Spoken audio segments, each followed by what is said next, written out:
પાટણ જિલ્લાના સાતલપુર તાલુકાના આ એક દલિત સમાજના વ્યક્તિને હમણાં જ મેસેજ મળ્યા છે. વોટ્સઅપમાં મને કોઈએ ફોટો મોકલી આપ્યો. આ દલિત સમાજના વ્યક્તિ જે સાધુ તરીકેનું જીવન જીવતા હતા, બગલના ગામમાં એમને જીવતા સળગાવી નાખ્યા છે. હાલ જ એસપી પાટણ સાથે મારી વાત થઈ. એમણે આ ન્યૂઝને કન્ફર્મ કર્યા છે. કારણ શું છે એ તપાસનો વિષય છે એવું એમણે મને કહ્યું. પણ મૂળ હરજીભાઈ દેવાભાઈ સોલંકી, મૂળ ગામ એમનું પીપરાડા અને વહુવા ગામની બાજુમાં જાખોતરા ગામમાં આ ઘટના બની છે. વહુવા ગામમાં તેઓ સાધુ તરીકે જીવન જીવતા હતા અને એમનો જે મૃતદેહ મળી આવ્યો છે એમાં મહિલાના કપડાં પહેરાવ્યા હતા, પગમાં ઝાંઝર પહેરાવી છે.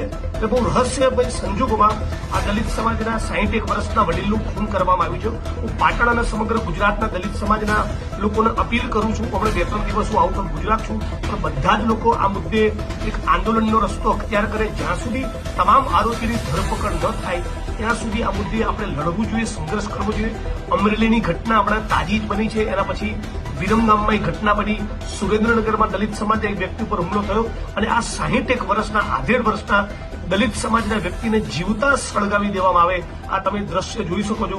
આટલી ભયંકર ઘટનાઓ આ ગુજરાતમાં બની રહી છે. એટલે દલિત સમાજે બહુ મજબૂત તાકાત સાથે સંગઠિત બનીને રોડ ઉપર ઉતારવાની જરૂર છે.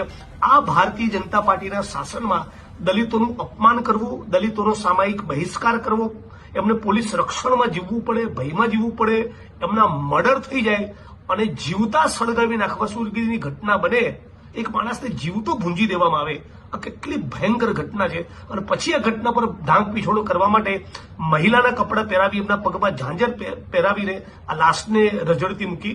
હું આશા રાખું છું પાટણ એસપી સાથે વાત થઈ, એમણે ટીમને કામે લગાડી છે. પણ દલિત સમાજના તમામ માણસોને, તમામ માણસો જે સમાનતા અને ન્યાયમાં માનતા હોય, બંધારણમાં માનતા હોય, બધા સાથે મળીને લડવું જોઈએ. આ આધેડ વ્યક્તિના પરિવારજનોને શું ઘટના બની, કયા કારણસર બની, એનો કોઈ અંદાજ નથી. હમણાં જ મારી પર એક અજાણ્યા નંબર પરથી ફોન આવ્યો.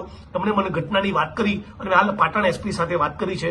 પણ ગુજરાત દલિતો માટે દિન પ્રતિદિન કેટલું ભયંકર રીતે અસુરક્ષિત બની રહ્યું છે એનો એક ભરવો દાખલો છે.